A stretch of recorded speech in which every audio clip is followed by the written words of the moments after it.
لاہور میں جو ایک واقعہ پیش آیا اس کے اوپر بات کریں گے. آج ڈی آئی جی آپریشن انہوں نے پریس کانفرنس کی, وہاں پر بد نظمی بھی ہوئی, صحافیوں کے سخت سوالات بھی تھے, لیکن بد نظمی بھی ساتھ ساتھ تھی. کیا جو تحقیقات ہو رہی ہیں وہ صحیح ڈائریکشن میں جا رہی ہیں؟ کیا پولیس نے جو موقف اپنایا ہے سارے واقعات میں وہ درست ہے یا نہیں ہے؟ بیورو چیف ایک نیوز لاہور جناب بابر ڈوگر صاحب ہمارے ساتھ ہیں. ڈوگر صاحب آپ کا بہت شکریہ. بتائیے گا آج کی پہلے تو پریس کانفرنس ہوئی ہے, جو پولیس نے اپنا موقف اپنایا ہے کس حد تک وہ ٹھیک ہے؟ وہاں پر ہوا کیا دھینگا مشتی؟ وہاں پہ ہم دیکھتے رہے, کسی نے کچھ کہا, کسی کے منہ میں کچھ آیا, کسی نے کہا میری نوکری لے لی ہے تم نے. تو ڈی آئی جی صاحب کو کوئی, مجھے لگا تھوڑا سا پریس کانفرنس میں کچھ ذاتی الزامات زیادہ ہو گئے ہیں. جی اصل میں آپ کو پتا ہے کہ کرائم رپورٹر اور ڈی آئی جی کے درمیان کافی عرصے سے جو چیزیں ہیں وہ چل رہی ہیں. کچھ لاہور پریس کلب کے جو پریزیڈنٹ ہیں ان کے ساتھ ٹسل تھی, وہ خود بھی ایک کرائم رپورٹر ہیں, تو اس کی وجہ سے کرائم رپورٹرز کمیونٹی اور ڈی آئی جی کے درمیان خاصی رفت ہے. تو پچھلے ایک سال سے ڈی آئی جی کا کوئی انٹریکشن نہیں ہوا کرائم رپورٹر سے. میں یہ کہہ سکتا ہوں کہ یہ پہلا انٹریکشن تھا اور ایک بہت بڑا ایونٹ تھا. لیکن اس میں ڈی آئی جی صاحب کو چاہیے تھا کہ وہ تھوڑے سے صبر و تحمل کا مظاہرہ کرتے. اگر کچھ سخت سوالات آ رہے تھے تو ان کو فیس کرتے, کیونکہ گورنمنٹ نے اپنی صفائی دینی تھی اس کیس میں. اپنا جو بھی ان کی انویسٹیگیشن تھی وہ عوام کے سامنے رکھنی تھی. تو وہ بندہ جو میڈیا کو فیس ہی نہیں کر سکتا, میرا خیال ہے کہ وہ پھر اتنا بڑا عہدہ اس کو نہیں رکھنا چاہیے. میڈیا کو فیس کرنا جو ہے یہ آج کی دنیا میں بڑا ضروری چیز ہے. تو ان کو چاہیے تھا کہ وہ میڈیا کو فیس کرتے. اگر کوئی سخت سوالات تھے تو ان کو بھی فیس کرتے.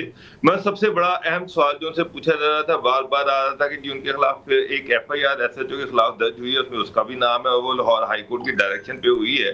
تو کیا وہ 109 میں خود شامل تفتیش ہوں گے؟ کیا اپنی بیل کروائیں گے اس کیس میں؟ تو یہ ایک بڑا اہم سوال ہے کہ بینگ ڈی آئی جی اگر ان کا نام کسی کیس میں آ رہا ہے, ایف آئی آر میں آ رہا ہے, تو وہ اپنے آپ کو کس طرح سے ڈیفینڈ کریں گے؟ تو اس کا جواب ان کو دینا چاہیے تھا. پھر انہوں نے جو بھی اپنا مدعا بیان کیا, وہ انہوں نے جو یہ ساری چیزیں تو پریس ریلیز میں بھی آ سکتی تھی. ہونا تو یہ چاہیے تھا کہ میڈیا کے سوالات کو لینا چاہیے تھا. بہت سارے جھول ہیں. مثلا انہوں نے یہ کہا کہ 1 جولائی کو لڑکی کا جو والد تھا اس نے ان کو پولیس سے رابطہ کیا, پولیس کو ساری ڈیٹیل دی. انہوں نے یہ بھی کہا کہ یہاں تک کہا کہ پولیس کو ان لڑکیوں کے موبائل نمبر بھی فیملی نے دے دیے, ان گاڑیوں کے نمبر بھی دے دیے.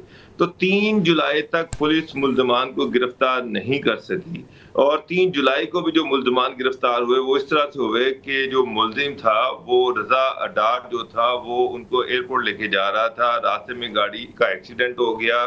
لڑکیوں نے جب موقع دیکھا وہ گاڑی سے نکل کے سامنے ایک آئل اینڈ فلٹر کی دکان تھی وہاں چلی گئی. وہاں پر کچھ ٹریفک وارڈن تھے, ان سے بات ہوئی, انہوں نے پولیس کو بلایا. لڑکیوں نے پولیس کو اپنے آپ کو پولیس کے ہینڈ اوور کرنے سے انکار کر دیا. اس کے بعد لیڈی پولیس آئی اور اس کے بعد یہ چیزیں آگے چلی. اب یہ پولیس کہے کہ جناب کہ ان کے والدین کا آیا اور ہم نے تو کتنی ریڈیں کی, انہوں نے کہاں پر ریڈ کی, کوئی اس کی ڈیٹیل تو دیتے. ان کے پاس کوئی ڈیٹیل ہی نہیں تھی. وہ تو ایک اتفاقاً ایک ایکسیڈنٹ ہو گیا, اگر ایکسیڈنٹ نہ ہوتا تو وہ جہاز پہ بٹھاتے اور ان کو واپس بھجوا دیتے. نہیں, یہ ساری باتیں آپ کی ٹھیک ہیں. آپ کہہ رہے ہیں بہت سے جنرل سوال تھے جو ایڈریس ہونے چاہیے تھے, لیکن بہت سے جنرل سوال تھے جو صحافیوں کو بھی پوچھنے چاہیے تھے. لیکن سوری ٹو سے انہوں نے ہلڑ بازی میں, بدنظمی میں, کسی نے وہاں پہ کہا جی ہم آپ کی چائے نہیں پئیں گے. بھائی ایک اتنا بڑا اہم ایشو تھا, پورے پاکستان اس کی لپیٹ میں ہے. تو تھوڑا سا ہم ان کے اوپر کہہ رہے ہیں بالکل ہونا چاہیے, تھوڑی سی پروفیشنلزم ڈوگر صاحب ہمارے اینڈ پہ بھی تو دکھانی چاہیے تھی میرے خیال میں. میں آپ سے بالکل ایگری کرتا ہوں. یہ بہت بڑا ایونٹ تھا. ہم اپنی ذات کے لیے وہاں پر نہیں جاتے, ہم لوگوں کو, عوام کو ریپرزینٹ کر رہے ہوتے ہیں. اب میڈیا جو ہوتا ہے وہ عوام کو ریپرزینٹ کر رہا ہوتا ہے. تو وہ سوالات وہ ہوتے ہیں جو عوامی سوالات ہوتے ہیں, جو عوام جس کے بارے میں جاننا چاہ رہی ہوتی ہے.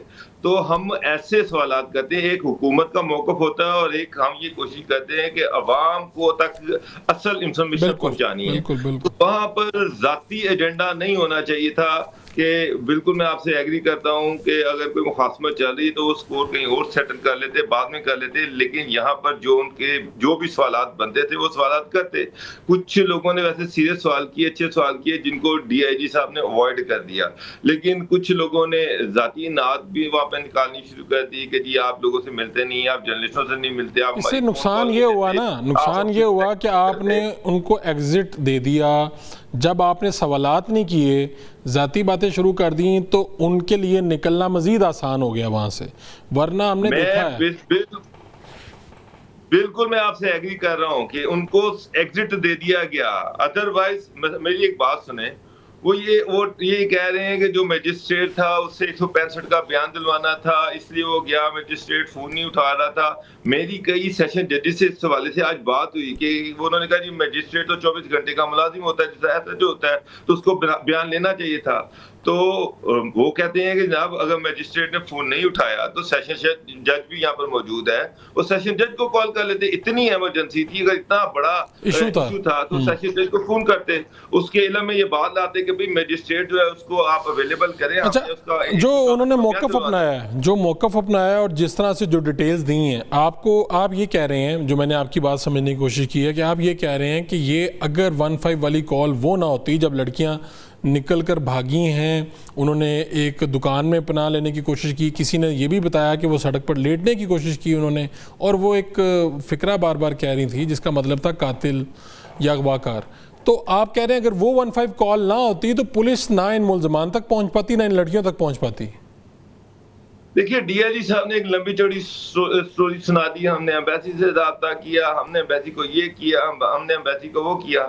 سوال یہ ہے کہ انہوں نے یہ کہا کہ 1 جولائی کو لڑکیوں کے والد نے، ایک لڑکی کے والد نے اسپین سے لاہور پولیس سے رابطہ کیا، اس کو گاڑیوں کے نمبر دیے گئے، لڑکیوں کے موبائل نمبر دیے گئے.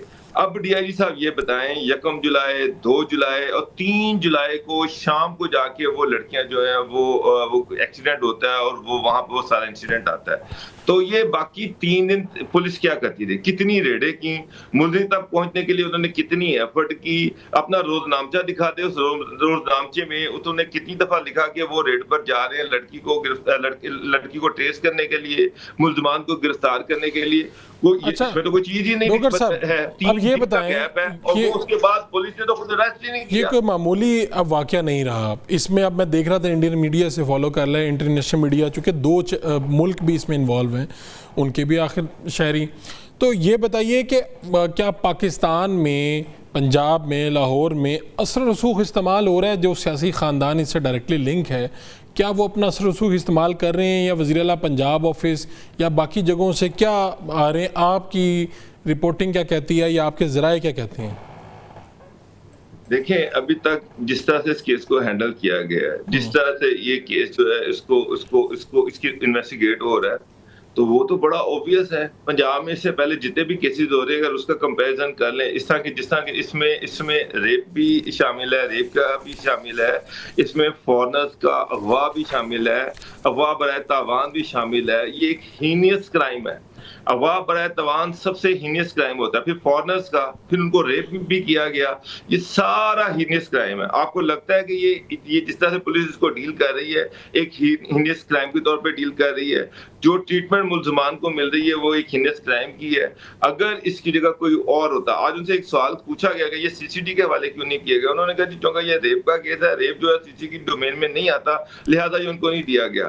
مجھے ایک بات بتایا کہ یہ نیفے میں جو پستول چل رہے ہو، جو سارا کچھ ہو رہا ہے، کیا وہ ریپ کے کیسز نہیں ہیں؟ وہ پھر سی سی ٹی کس طرح سے ہینڈل کر رہی ہے اگر یہ کیس اس کی ڈومین میں نہیں آتا؟ میں یہ چاہ رہا ہوں، دیکھیں مجھے اس سے کوئی غرض نہیں ہے کون کس کا رشتہ دار، کون کس کا رشتہ دار نہیں ہے. قانون ہو تو سب کے لیے ایک ہو، یہی گورنمنٹ نعرہ لگاتی ہے، یہی سارا کچھ ہے کہ قانون سب کے لیے ایک ہو، قانون کی نظر سب کے لیے برابر ہونی چاہیے. تو آپ کو لگتا ہے کہ یہ کیس جو ہے اسی طرح سے ہینڈل ہو رہا ہے جس طرح سے باقی کیسز کو ہینڈل کیا جاتا ہے؟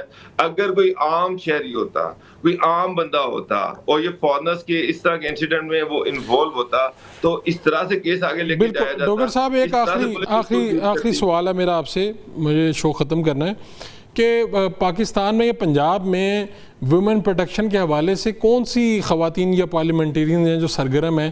کیا ان کا اس معاملے میں بھی کوئی سامنے آیا؟ کیونکہ یہ کرائم تو لاہور میں ہوا نا، تو اس حوالے سے کوئی موقف آیا حکومتی سائڈ سے یا خواتین کا یا کوئی اس حوالے سے؟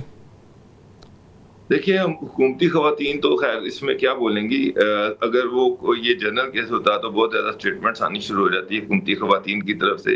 ابھی تک تو مجھے اپوزیشن سے بھی کوئی 1-2 کے علاوہ کوئی بڑا خاص رد عمل اس پہ نظر نہیں آیا، وہ بھی الٹیمیٹلی خاموشی ہیں. پی ٹی آئی کے کچھ سوشل میڈیا سیل جو ہیں وہ ایکٹیو ہیں، اس کے علاوہ تو مجھے کوئی خاص ہیومن رائٹس کی جو کمیٹیاں ہیں وہ ان کی طرف سے بھی کوئی آپ وہ بھی خاموش ہیں۔ تگڑی اسٹیٹمنٹ